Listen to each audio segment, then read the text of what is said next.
साथियों, दिल्ली में लोकतंत्र की जड़ों पे बहुत बड़ी चोट पहुंच रही है। हम दिल्ली के सांसद, सभी सांसद, सातों के सातों सांसद लगातार दिल्ली के जनता के प्रश्न को लोगों के सामने ला रहे हैं, लेकिन हमें इस बात का बहुत दुख होता है कि जहां दिल्ली में एक पर एक घोटाले होते जा रहे हैं, वहीं दिल्ली में जिनका नाम कहीं महाठग है, महाझूठे हैं, अपनी बातों से लगातार पलटने वाले लोग, ऐसे अरविंद केजरीवाल गैंग कभी भी दिल्ली की जनता के प्रश्न पे जवाब देने को तैयार नहीं है। जरूरत है आज कि दिल्ली की जनता को ये गारंटी मिले कि जो घोटाले हुए हैं वो वापस कैसे दिल्ली के खजाने में पैसे आएंगे। गारंटी इस बात की चाहिए कि भ्रष्टाचारी कैसे सलाखों के पीछे जाने चाहिए। गारंटी इस बात की हमें चाहिए कि दिल्ली के बच्चों की, दिल्ली के महिलाओं की जो गली गली शराब की दुकान खोलने का एक प्रयास किया गया, उस पर न्याय कैसे हो। इन सारी बातों का जवाब नहीं मिल रहा, और जो लोग लोकतंत्र का शपथ लेके, संविधान की शपथ लेकर के भोली भाली जनता को ठग करके कुर्सियों पे बैठ गए,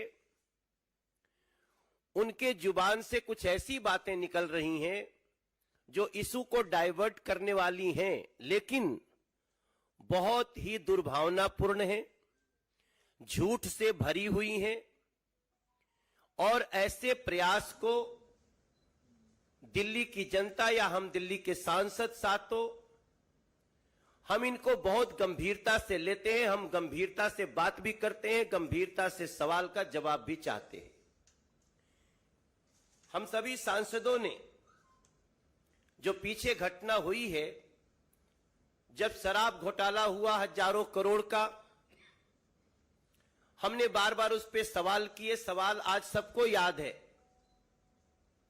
लेकिन उसका जवाब देने की बजाय देखा गया कि दिल्ली के अरविंद केजरीवाल गैंग, उनकी सरकार के कुछ कई चुनिंदा लोग, उन लोगों ने झूठे आरोप लगाए और बात ऐसी करी जो सबके लिए आश्चर्य का विषय बना हुआ है।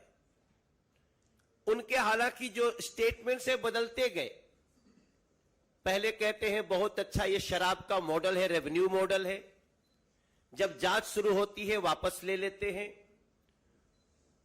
जब जांच में आगे बढ़ती है सीबीआई तो बोलते हैं ये एलजी दोषी हैं, फिर बोलते हैं मनीष सिसोदिया को खरीदने की बात हो रही है, फिर कहते हैं हमारे विधायकों को खरीदने की बात हो रही है।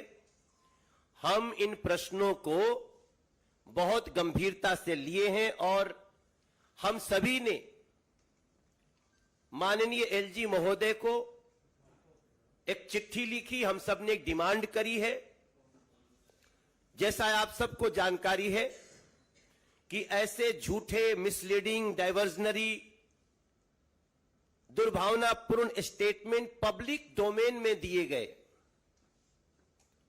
क्या कहा गया?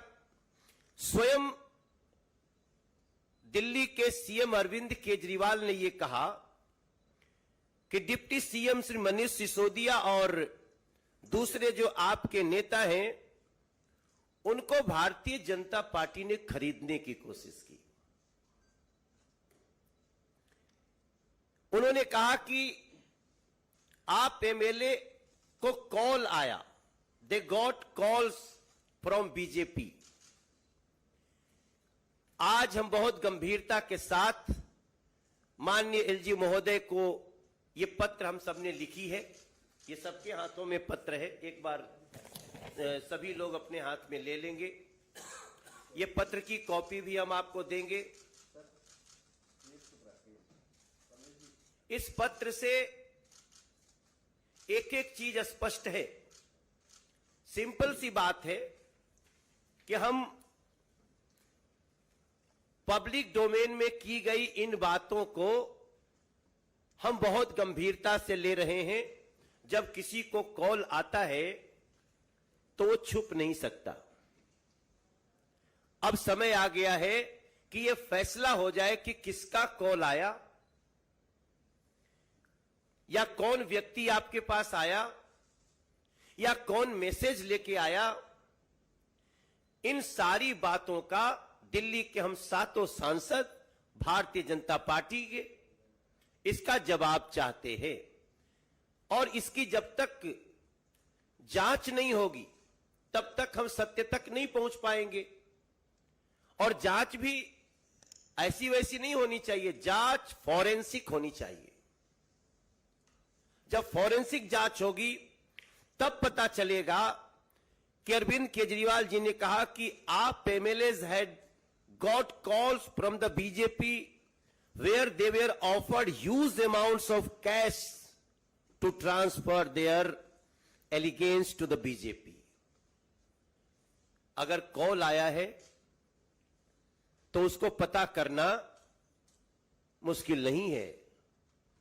तो हमारी डिमांड है यथाशीघ्र जिनको जिनको कॉल आया है उन सभी लोगों के फोन जांच एजेंसी को लेना चाहिए। इस पे जांच बैठनी चाहिए और दूध का दूध, शराब का शराब हो ही जाना चाहिए। मेरे साथियों, मैं आपको यह बताते हुए मुझे बहुत दुख हो रहा है कि आप एमएलए को खरीदने की बात, कॉल आने की बात तो हुई, स्वयं दिल्ली के डिप्टी सीएम मनीष सिसोदिया ने कहा उन्हें पर्सनली कॉल आया। अब इस लाइन को कोई भी व्यक्ति सामान्य रूप से नहीं लेगा। एक डिप्टी सीएम को पर्सनली फोन आया, हालांकि तब तक तो यह पता था कि उनका फोन सीबीआई ने सीज कर लिया है, जैसा कि वो स्वयं बताए थे। लेकिन उनका कहना कि हमको पर्सनली कॉल आया, ऐसी स्थिति में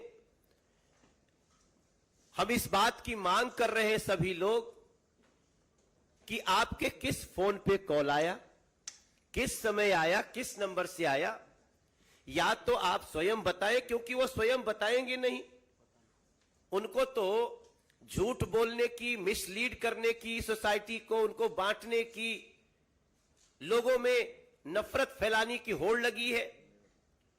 लेकिन इसका जांच, फॉरेंसिक जांच हो, ऐसा हम सभी ने माननीय एलजी साहब को पत्र लिखा है और हमें पूरी उम्मीद है कि इस पर ऐसी जांच होगी जिसके कारण इस दिल्ली की जनता का जो भ्रम है वो दूर होगा। हम चाहते हैं स्पष्ट हो।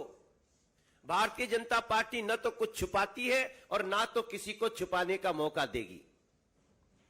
सवाल है शराब घोटाले का।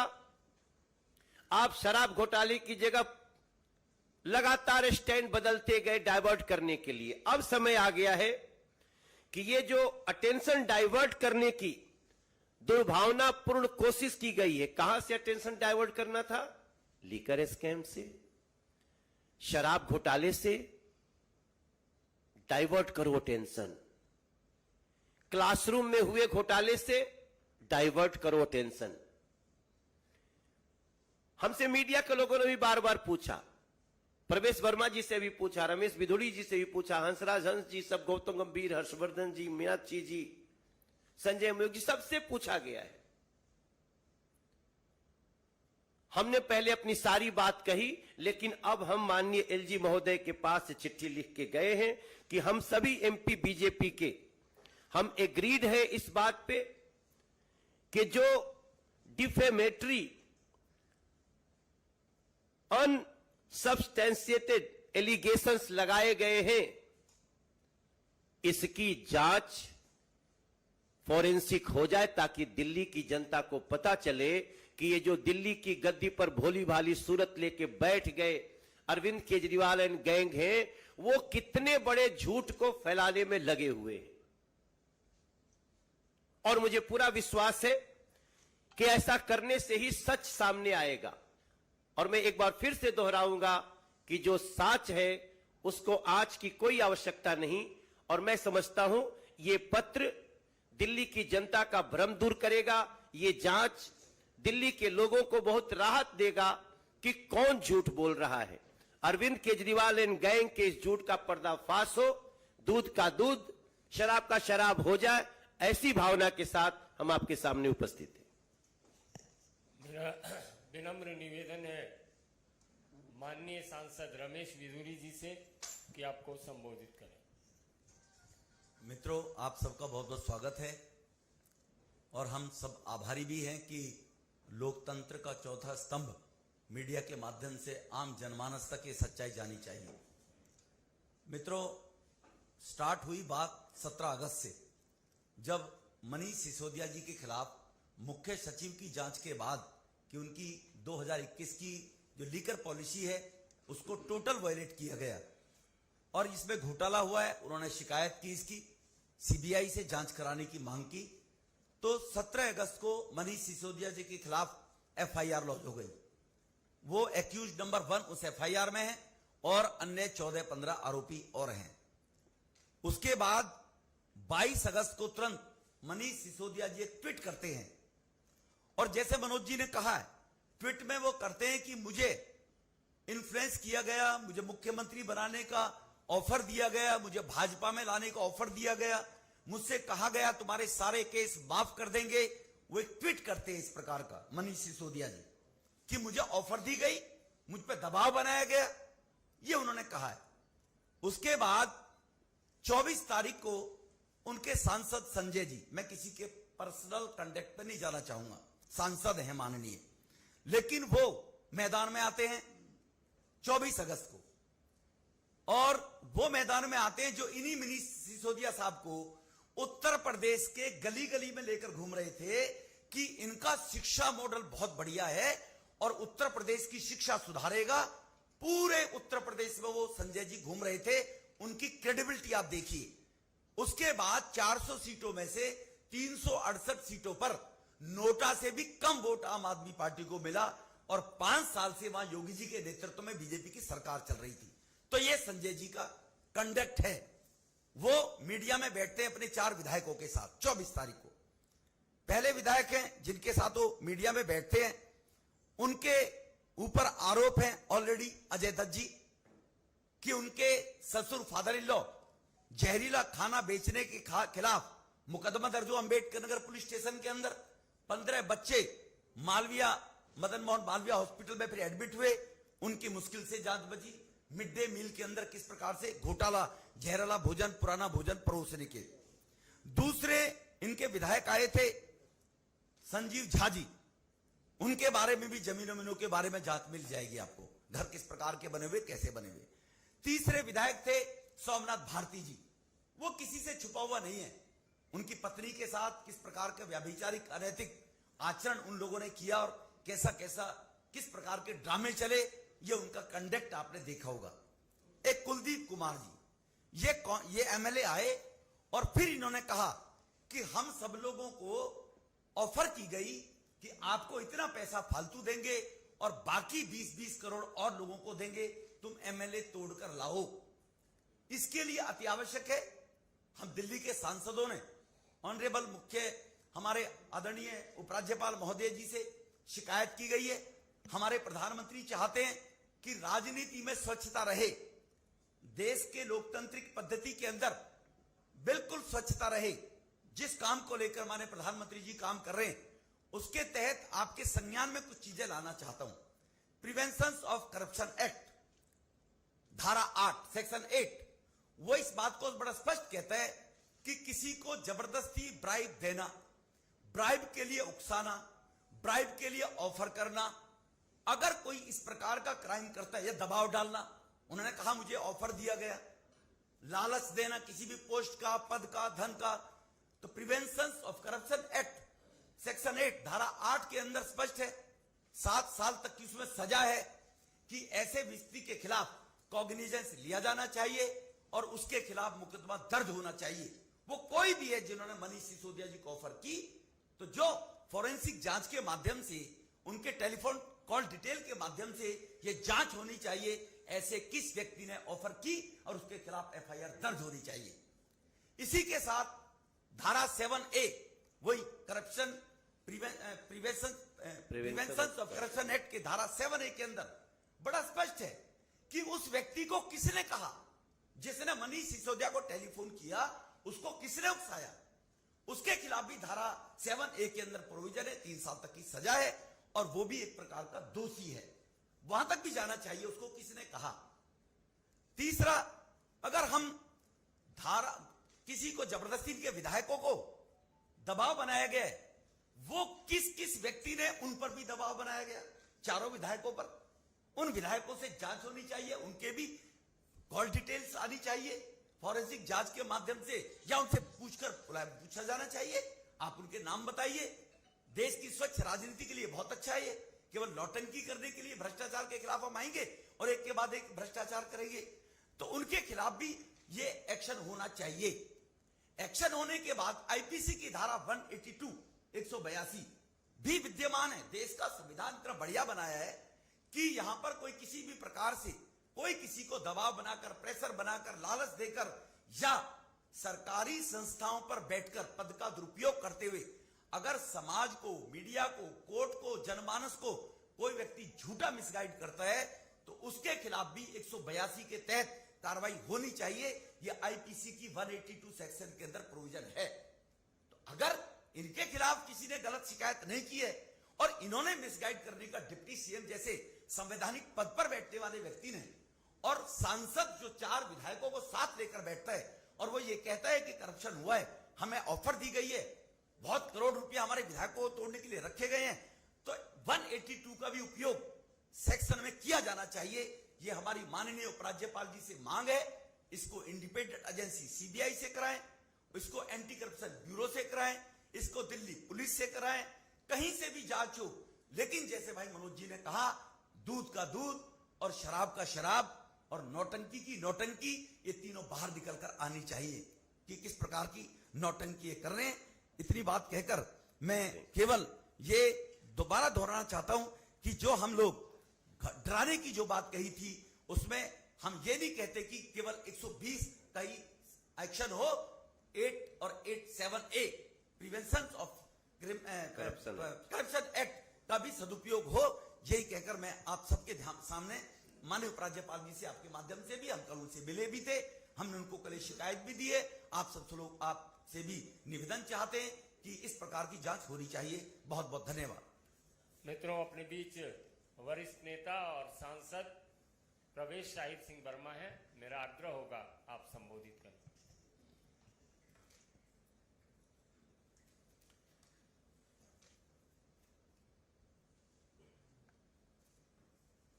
दिल्ली विधानसभा में ये एक बहुत बड़ा ड्रामा चल रहा है।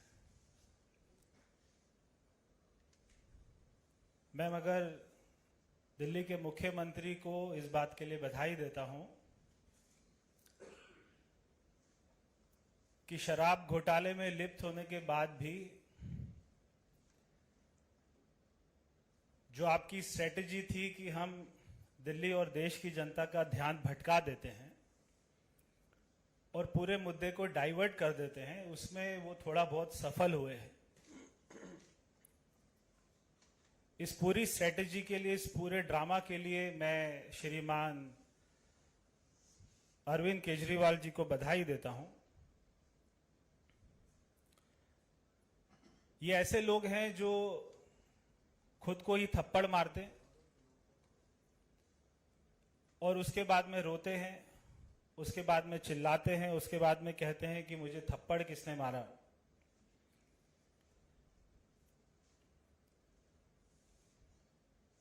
ये झूठ इस प्रकार का बोलते हैं कि उसमें 19-20 का अंतर नहीं होता, उसमें 0 और 1000 का अंतर होता है।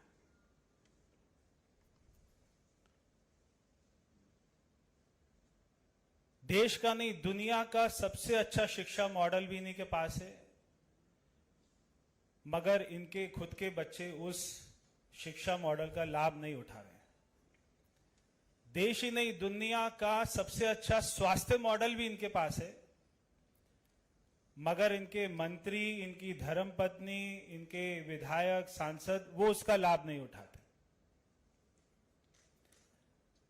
तो केवल अंतर 19-20 का नहीं है, 0,000 का है।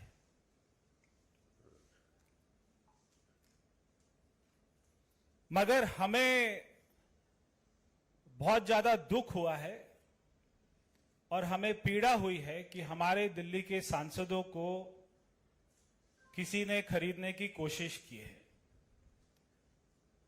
जब तक हमारी पीड़ा खत्म नहीं होगी और दोषियों को जेल के पीछे नहीं डाला जाएगा, तब तक हमें चैन नहीं आएगा।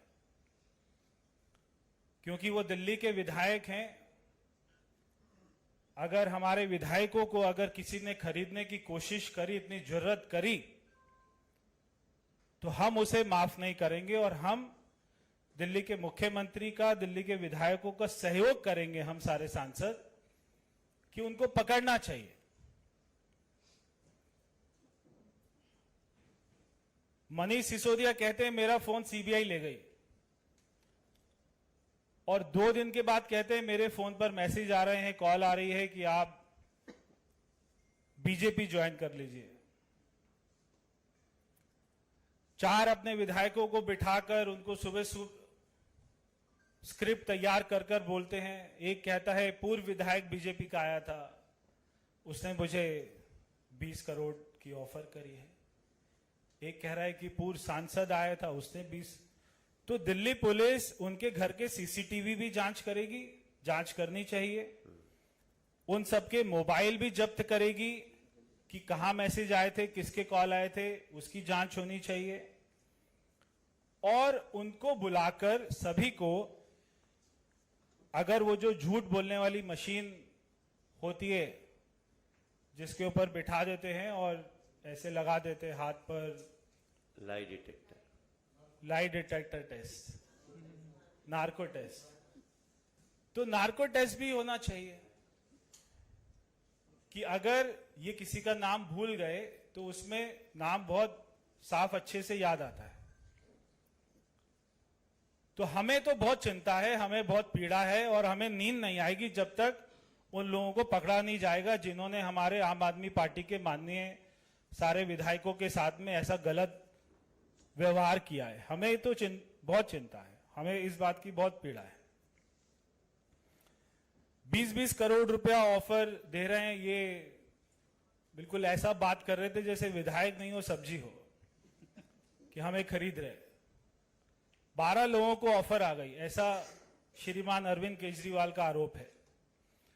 उसके बाद में दुनिया के इतिहास में पहली बार ऐसा हुआ है। बार बार केजरीवाल जी बोलते दुनिया के इतिहास में पहली बार दिल्ली में ऐसा हो रहा है। तो दुनिया के इतिहास में पहली बार ऐसा हुआ कि जिसके पास में 90% सीटें आई हैं, वो अपने ऊपर ही विश्वास प्रस्ताव लेके आ रहा है, अविश्वास प्रस्ताव लेके आ रहा है। वो खुद ही जो वहां कर हमारे बेचारे गिने चुने 8 विधायक हैं, उनको तो निकाल देते हैं, चलो इनको निकालो मार्शल को बुला के। अब वो 62 ही बचते। 62 में जिस असेंबली में केवल 62 आम आदमी पार्टी के विधायक हैं, वहां पे अरविंद केजरीवाल को अपने विधायकों पर विश्वास नहीं कि नहीं अविश्वास प्रस्ताव तो आना चाहिए, हम तो लेके आएंगे। मुझे जब तक ये मेरे अपना समर्थन में वोटिंग नहीं करेंगे, मुझे विश्वास नहीं इन पर। उनको लग रहा है इन्होंने ले लिए पैसे, अभी ये उल्टा वोटिंग कर सकते हैं, तो वो अविश्वास प्रस्ताव जरूर लेके आए। फिर उसके बाद में मनगढ़ंत कहानी बनाकर एलजी साहब के ऊपर में उन्होंने अपना दोष कर दिया है। एक वहां पे सारे धरने पर बैठ गए हैं, रात को वहीं सो रहे हैं, अपने आप को मार रहे हैं, रो रहे हैं, एक दूसरे की छाती पीट रहे हैं, मगर नाम नहीं मालूम है कि इनको बेचारों को ऑफर किसने किया। तो ये केवल आरोप लगाकर और भाग जाएंगे। यहां पर इन्होंने गलती कर दी है, यहां पर ये फंस गए। यहां पर पूरे 12 के 12 विधायक जो कहते हैं हमारे पास फोन आए थे, अब ये फंस गए, क्योंकि ये एक बहुत गंभीर मामला है। जैसा रमेश जी कह रहे थे, मनोज जी कह रहे थे कि रिश्वत देना और रिश्वत लेना दोनों ही खतरनाक है और दोनों क्राइम है संविधान में। तो आपको तो अब आपके दोषियों को तो सजा मिलेगी, ऐसा मिलना ही चाहिए। तो अब इस पूरे मामले में हमेशा केजरीवाल जी बचकर क्यों निकल जाते हैं? क्योंकि दुनिया के इतिहास में यह पहली बार है कि एक ऐसी सरकार है जिसके मुख्यमंत्री के पास में कोई विभाग नहीं है। अब जब मनीष सिसोदिया को शिक्षा मंत्री बनाया, उप मुख्यमंत्री बनाया, तो वो बहुत खुश थे कि मुझे इतनी जिम्मेदारी मिली है, मगर उनको पता नहीं था कि आपको फंसाने वाले हैं, क्योंकि साइन खुद नहीं करते मुख्यमंत्री। अभी एलजी साहब ने उनकी फाइलें वापस करी ये बोलकर कि आप इस पर साइन करके भेजिए, मुख्यमंत्री के साइन करके भेजिए, केवल इतना लिख देना कि मुख्यमंत्री ने फाइल को देख लिया है, ये काफी नहीं है, क्योंकि उन्हें मालूम है कि अगली बार एक मंत्री को और फंसा देगा। अभी बेचारे सत्येंद्र जैन जी जेल में हैं पिछले कोई 4 महीने से, तो उनकी हालत तो मुझसे अपना देखी भी नहीं जाती है कि दिल्ली के हेल्थ मिनिस्टर हैं और उनके बेचारे की खुद की हेल्थ इतनी खराब है और उनकी याददाश्त भी खत्म हो चुकी है। उन्होंने कहा सारी जांच एजेंसी को कि मेरी याददाश्त तो कोविड में चली गई थी, अभी मुझे कोई याद ही नहीं है क्या हवाला हुआ, कितना सारा करोड़ों का लेन देन हुआ। तो केजरीवाल जी हर फाइल पर साइन जब करना शुरू कर देंगे तो अगली बार ना तो सत्येंद्र जैन जेल जाएगा ना मनीष सिसोदिया जेल जाएगा, अगली बार केवल अरविंद केजरीवाल जी जेल जाएंगे। तो मेरी आज हमारे उप मुख्यमंत्री को एक मेरी मित्र के नाते एक उनको फ्रेंडली एडवाइस है कि आप थोड़ा अनुलोम विलोम करना शुरू कीजिए। आप थोड़ा कपाल भाती, भस्त्रिका और ओम का उच्चारण करना शुरू कीजिए, क्योंकि तिहाड़ जाते ही आपकी याददाश्त भी अगर चली गई तो जांच एजेंसियों को दिक्कत आएगी और उप मुख्यमंत्री को इतनी सुविधाएं नहीं मिलती हैं तिहाड़ जेल में। तो अगर आप अभी से अपने स्वास्थ्य का ख्याल रखेंगे तो मुझको उम्मीद है कि कुछ सालों के बाद में जब आप आएंगे जेल से अपना सजा काटकर, तो आप दिल्ली में अपना पश्चाताप करके दिल्ली को कुछ अपनी सेवा देंगे। तो ऐसा मुझे विश्वास है। बहुत बहुत धन्यवाद। अब वरीय नेता और सांसद हंसराज हंस जी हैं, मेरा आग्रह होगा आप संबोधित करें।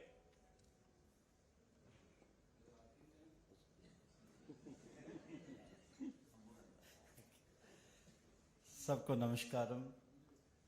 गणपति बाबा हम सब पे कृपा करें, हमें सच बोलने की शक्ति प्रदान करें। मेरे से सारे सीनियर हैं, मुझे समझाने वाले, जिनकी संगत में बैठ के मैं कुछ सीखता हूँ। हमारे दिग्गज एमपी साहिबान ने वैसे तो सारे पॉइंट आपको बता दिए, माननीय मनोज जी, पिदूड़ी साहब, प्रवेश जी। मैंने तो सिर्फ इतना अर्ज करना है कि आम ही ये बात सबको मालूम है कि सच ना बढ़ता है ना कम होता है। झूठ को जितना मर्जी बढ़ा लें, लेकिन कभी ना कभी वो पंजाबी जी कहते कि 100 दिन चोर दा 1 दिन साध दा, तो कभी ना कभी झूठ पकड़ा जाता है। अभी टेक्नोलॉजी के ज़माने में ऐसे ऐसा कमाल की है साइंस ने, इस ज़माने में झूठ बोल गए हैं, क्योंकि फ़ोन पे किसने किस वक्त बात की इसका रिकॉर्ड सारा होता है।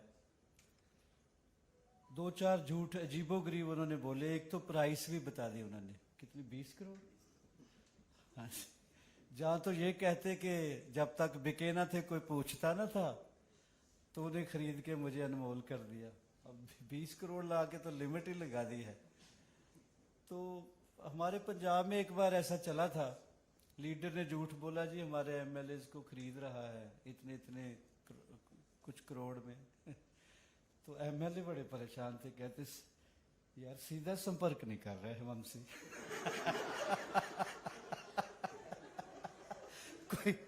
कोई रौनक आए जेब में। उनको बेचारों को ये नहीं पता था कि हमारा लीडर झूठ बोल रहा है। तो करें क्या, अजीबोगरीब लोग इस दुनिया में आने का अधिकार है, शायद जन्म लेने में भी डेमोक्रेसी है कोई रोक नहीं सकता किसी को।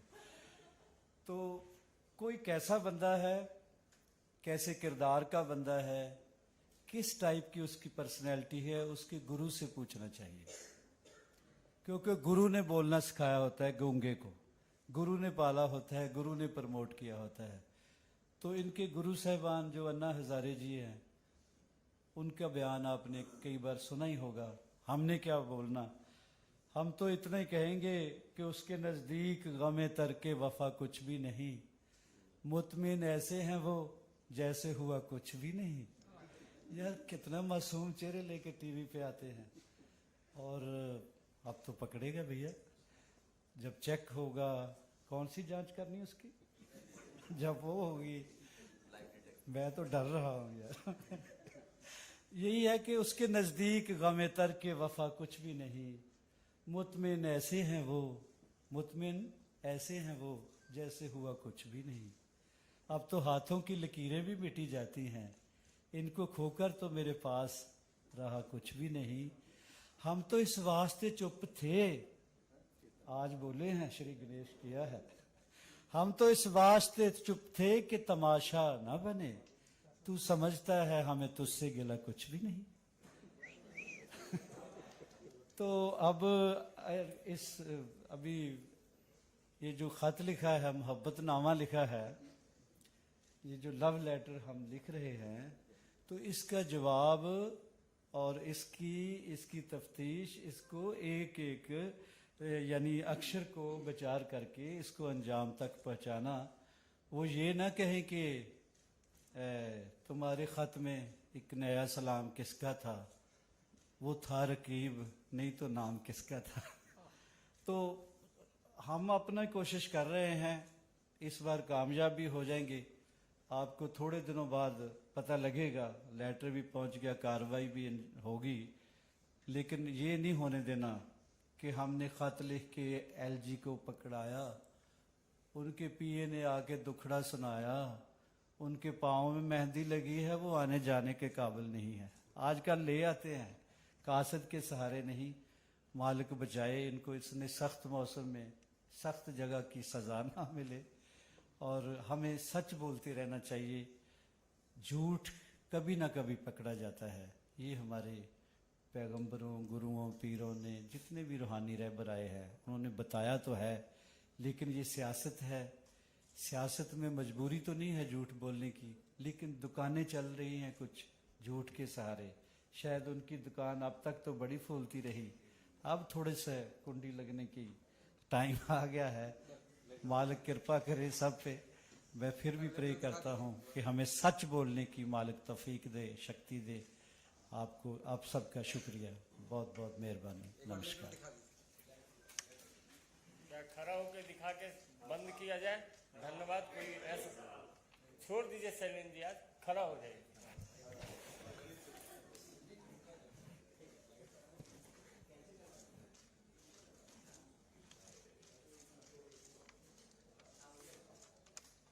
बहुत बहुत धन्यवाद।